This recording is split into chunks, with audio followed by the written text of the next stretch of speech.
Welcome to my channel talk smartly. আমি তনুশ্রী। আজকে আবার একটা নতুন ভিডিও নিয়ে চলে এসেছি। আচ্ছা, আপনারা কি বি ভার্ব নিয়ে একটু কনফিউজড? মানে বি ভার্ব কোথায়, কিভাবে একটা বাক্যে কিরকম ভাবে ইউজ করা যায় সেটা কি ঠিকঠাক জানা নেই? তাহলে এই ভিডিওটা আপনাদের জন্য। তো এই ভিডিওতে আমি শিখিয়েছি কিভাবে বি ভার্বকে খুব সহজে একদম সিম্পল ওয়েতে আপনারা ব্যবহার করবেন সঠিকভাবে। এখানে আমি কিছু সিম্পল সিম্পল সেন্টেন্স রেখেছি এবং তার মাধ্যমে বি ভার্বকে বোঝানোর চেষ্টা করেছি। তো যারা বি ভার্ব নিয়ে খুব ডাউট ফিল করছেন কোথায় কিভাবে বসবে, তারা আজকের ভিডিওটি প্রথম থেকে শেষ অবধি মন দিয়ে দেখতে থাকুন। ওকে? আর যাদের মধ্যে বি ভার্ব নিয়ে খুব কনফিউশন আছে, এমন কাউকে জানেন, তো ভিডিওটাকে প্রচুর শেয়ার করে দিন তাদের মধ্যে। আর ভিডিওটাকে প্রথম থেকে শেষ অবধি দেখে আমাকে অবশ্যই কমেন্টে লিখে জানাবেন ভিডিওটা কেমন লাগলো। আর একটা লাইক অবশ্যই করে দেবেন যদি ভালো লেগে থাকে ভিডিওটা। আর আমার চ্যানেলে যদি কেউ নতুন হন তাহলে একটা সাবস্ক্রাইব করে দেবেন। তাহলে আমি যে যে পরবর্তী ভিডিওগুলো দেব সেগুলো সহজেই আপনাদের কাছে পৌঁছে যাবে নোটিফিকেশনের মাধ্যমে। তো চলুন আজকের ভিডিওটা শুরু করা যাক এবং খুব সহজে শিখে নেওয়া যাক এই লেসনের মাধ্যমে যে বি ভার্বকে কোথায়, কিভাবে, কখন আমরা ইউজ করব। ওকে? আচ্ছা, এখানে বি ভার্বকে ইউজ করার যে প্রথম শর্তটা আমি রেখেছি সেটা হচ্ছে টু বিকাম। মানে আমি এখানে কি লিখেছি, যে আমরা সেন্টেন্সে হওয়া বোঝাতে, কোনো কিছু হওয়া বোঝাতে, অর্থাৎ চেঞ্জ অফ সিচুয়েশন বোঝাতে বি কে ব্যবহার করি কিভাবে? টু বিকাম হিসাবে। মানে আমরা মুখে টু বিকামটা বলবো না বা লিখবো না, সেক্ষেত্রে আমরা বি ভার্ব ইউজ করব। তাহলে প্রথম সেন্টেন্সে কি আছে? আমি একজন শিক্ষক হতে চাই। I want to be a teacher. I want to be, এখানে want to be মানে হতে চাই। তাহলে এটা কি হতে পারতো? I want to become a teacher। তো সেই জায়গাতে আমি কিন্তু বি ভার্বকে রেখেছি যাতে এটা খুব সহজ হয় আপনাদের বুঝতে। আপনারা বিকামের পরিবর্তে এটা বি দিয়ে ইউজ করতে পারেন। I want to be a teacher। Next সেন্টেন্সে কি দেখবো? আমি আশা করি আমার মায়ের মতো বুদ্ধিমান হতে বা আমার মায়ের মতন বুদ্ধিমান হওয়ার। তো I hope to be as intelligent as my mother। তাহলে I hope to be, I hope to become as intelligent as my mother। become না বলে এখানে কিন্তু সিম্পল ভাবে আমরা হওয়া অর্থে বি বোঝাচ্ছি। নেক্সট, আমি ইংরেজিতে সাবলীল হতে চাই। I want to be fluent in English। I want to become না বলে আমি এখানে বললাম I want to be fluent in English। তাহলে এক্ষেত্রেও বি ভার্ব মানে হওয়া বা হতে বোঝানো হচ্ছে। আশা করি জিনিসটা খুব সহজ লাগছে। যারা যারা লিখে নেওয়ার লিখে নিতে পারেন ভিডিওটাকে পজ করে, যারা যারা স্ক্রিনশট নেওয়ার তারা স্ক্রিনশট নিয়ে নিতে পারেন। ওকে, তো আমরা নেক্সট সেন্টেন্সে যাব। এরপরে নাম্বার 4 সেন্টেন্স আছে, আপনাকে বিকেল 4টের মধ্যে তৈরি হতে হবে। আমি কাউকে বলছি যে তোমাকে বিকেল 4টের মধ্যে রেডি থাকতে হবে, প্রিপেয়ার থাকতে হবে। তো সেন্টেন্সটা কিভাবে বি দিয়ে আমি ইউজ করব? You need to be ready by 4 PM। You need to be ready মানে তোমাকে তৈরি হতে হবে। এই যে হতে হবে বা তৈরি থাকতে হবে, সেক্ষেত্রে আমরা কিন্তু বি ইউজ করলাম। ওকে, তো এক্ষেত্রে বি এর ব্যবহারটা কিভাবে খুব সহজে বোঝা গেল সেটা একটুখানি ভালো করে দেখুন। You need to be ready by 4 PM। বিকেল 4টের সময় বা বিকেল 4টের মধ্যে আপনাকে রেডি থাকতে হবে, তৈরি হতে হবে। নেক্সট, সময়ের সাথে তিনি একজন মহান নেতা হবেন। Over the time he will be a great leader। he will become মের পরিবর্তে ইউজ করলাম he will be a great leader মানে একজন মহান নেতা হবেন। তো সেক্ষেত্রে ইউজ করলাম be verb.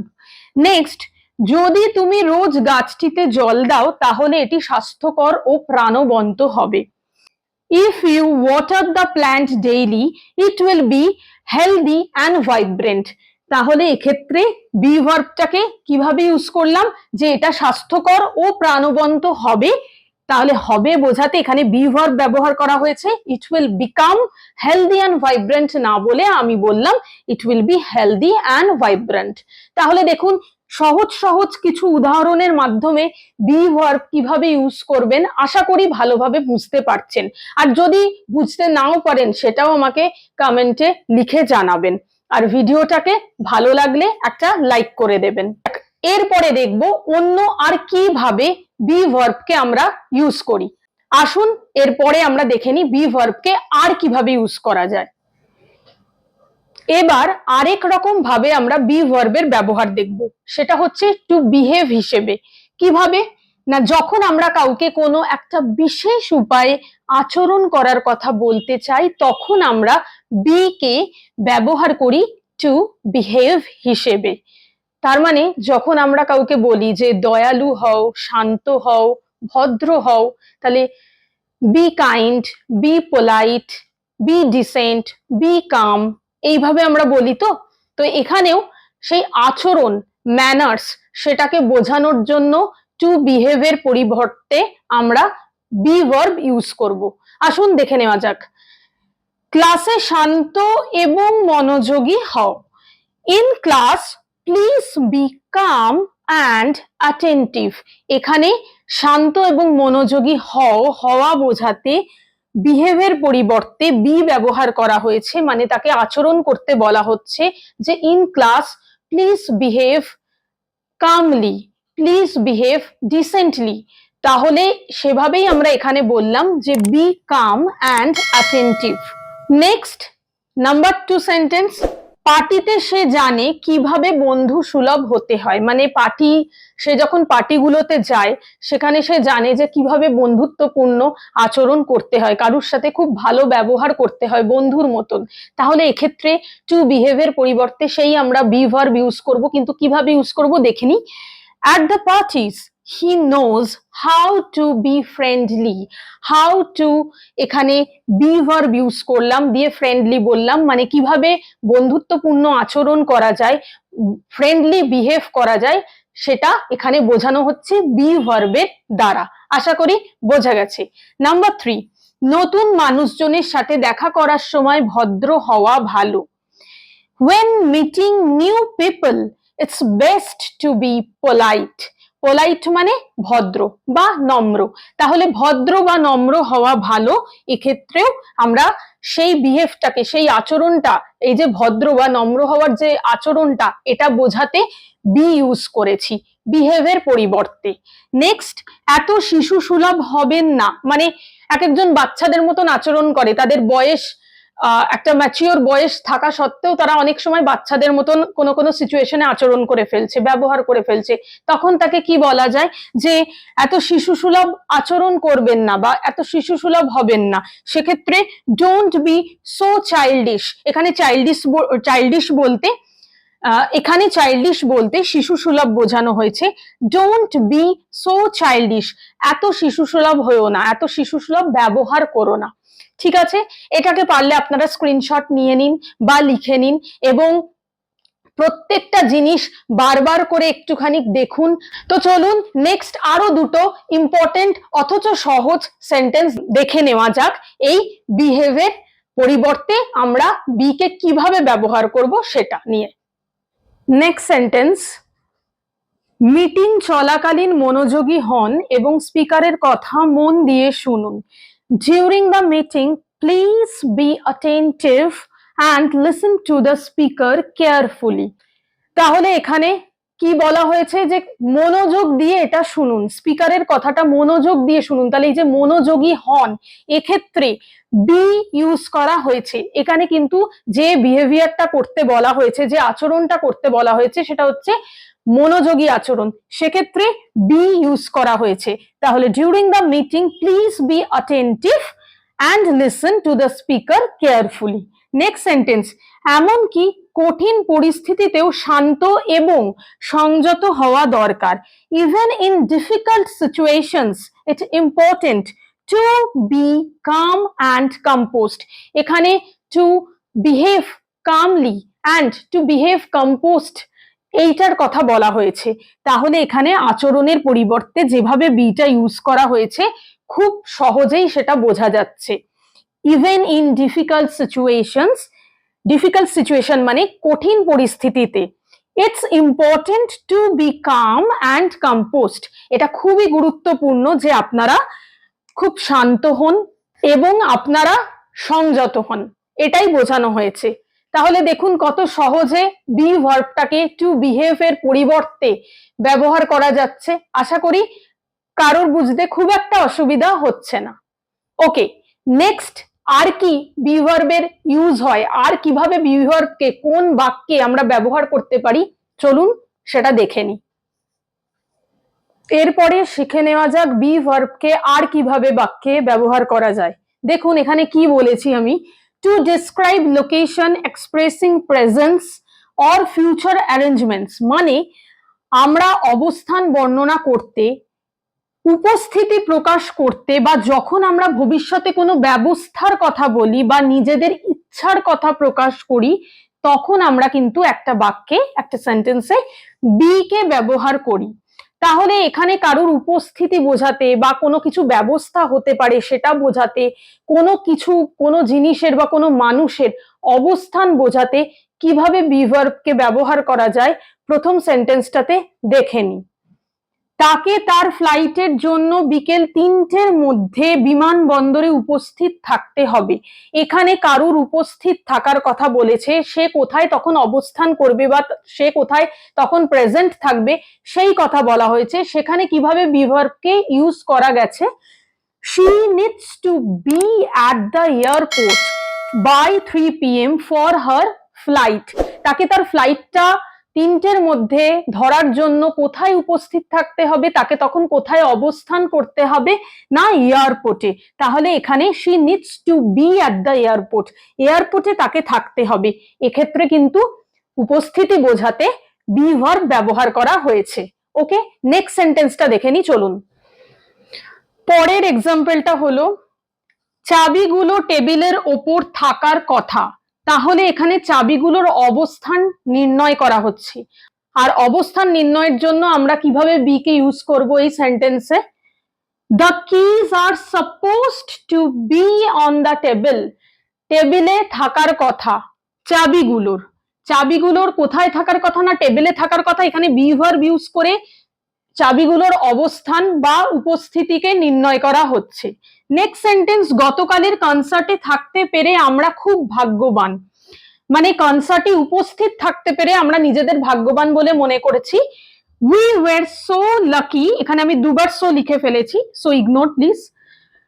We were so lucky to be at the concert last night. তাহলে আমরা গতকালের কনসার্টে উপস্থিত থাকতে পেরে নিজেদের খুব ভাগ্যবান মনে করেছি। এখানে কনসার্টে উপস্থিত থেকে বি ভার্বকে ইউজ করা হয়েছে সুন্দরভাবে। তো এরপরে আরো দুটো সেন্টেন্স আছে, চলুন একটু দেখে নিই। নাম্বার 4, বাচ্চারা পার্কে থাকতে ভালোবাসে। The children love to be at the park. বাচ্চারা পার্কে থাকতে ভালোবাসে, এক্ষেত্রে বাচ্চাদের অবস্থানের কথা বলা হচ্ছে, তাদের প্রেজেন্সের কথা বলা হচ্ছে, তাই জন্য এখানে বি ভার্বের ইউজ করা হয়েছে। নেক্সট, রিপোর্ট শেষ করতে কাল আমি তাড়াতাড়ি আসবো। এখানে বলেছে যে আমরা ভবিষ্যতে কোনো ব্যবস্থার কথা যখন বলি তাহলে রিপোর্টটা তাড়াতাড়ি শেষ করতে হবে, সেই জন্য তাড়াতাড়ি অফিস আসতে হবে। এক্ষেত্রে ব্যবস্থার কথা বলা হয়েছে, I will be at the office early tomorrow to finish the report. এখানে বি ভার্ব এই কারণে ব্যবহার করা হয়েছে কারণ তাকে কালকে তাড়াতাড়ি অফিসে উপস্থিত থাকতে হবে এবং রিপোর্টটা শেষ করার ব্যবস্থা নিতে হবে, সেই জন্য এখানে বি ভার্বের ইউজ করা হয়েছে। নেক্সট, তারা আজ রাতে ডিনারের জন্য রেস্টুরেন্টে যাবে।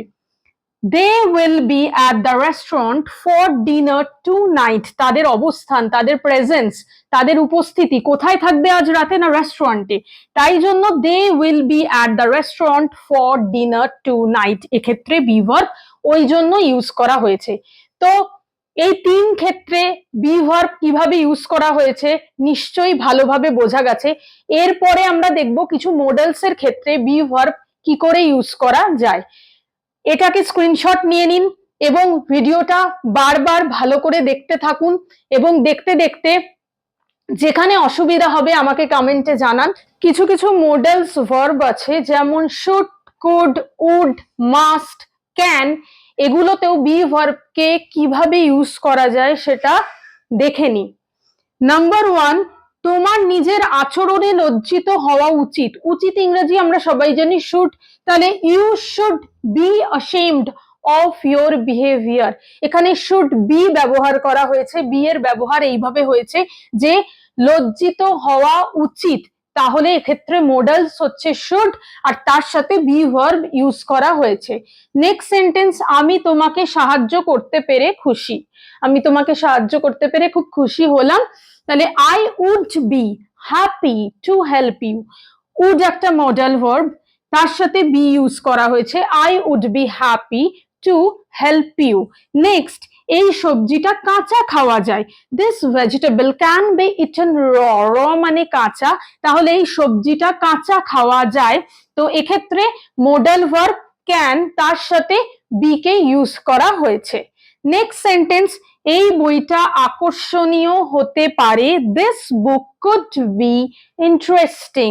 তাহলে আকর্ষণীয় হতে পারে, হতে পারে বোঝাতে বি ভার্ব ইউজ করা হয়েছে মডেল ভার্ব কুড এর সাথে।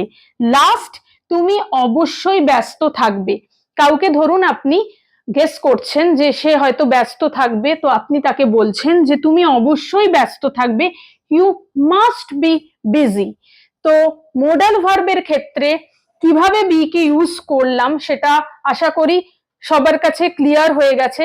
তো এইভাবে বি এর যে ইউসেজ গুলো আজকে বললাম, কি কি ভাবে একটা বাক্যে বি কে ইউজ করা যাবে প্রপারলি এবং খুব সহজ ভাবে, খুব সিম্পল ভাবে আমি এই ভিডিওতে বোঝানোর চেষ্টা করলাম। ভিডিওটা কেমন লেগেছে সবাই জানাবেন, আর এইভাবে পরপর আমার ভিডিও দেখতে থাকুন, একটুও স্কিপ না করে। আশা করি অনেক উপকৃত হবেন। তাহলে আজকে এইটুকু। থ্যাংক ইউ সো মাচ ভিডিওটা দেখার জন্য।